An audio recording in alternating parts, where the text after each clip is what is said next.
हाय आपणकर 10th किंबा +2 सरीला भाबुचंती ना कौन करिवे कंप्यूटर शिखिबा को चाहुचंती ना प्रथमे जानिबा कंप्यूटर एजुकेशन रे कौन थाए।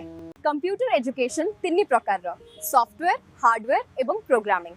जानिबा सॉफ्टवेयर एजुकेशन रे कौन सिखा जाए सबु office creative media social media रे व्यवहृत होउथिबा एप्लीकेशन गुडी को सिखा जाए। जानिबा 10th परे केउ कोर्स करि परिबे जेमति कि डीसीए एवं डीटीपी। डीसीए रे ऑफिस डॉक्यूमेंटेशन डीटीपी रे ग्राफिक डिजाइनिंग सिखि परिबे।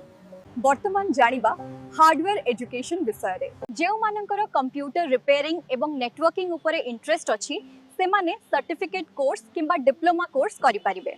लास्टली प्रोग्रामिंग कोर्स विषय रे जानिबा प्रोग्रामिंग कोडिंग माने कंप्यूटर लैंग्वेजेस जेमति कि C C plus plus Java Python एवं अन्यान करि परिबे। कोडिंग पई मैथमेटिक्स रो नॉलेज दरकार सेथि पई 10th परे बेसिक कोडिंग लैंग्वेजेस सिखि परिबे। Thank you.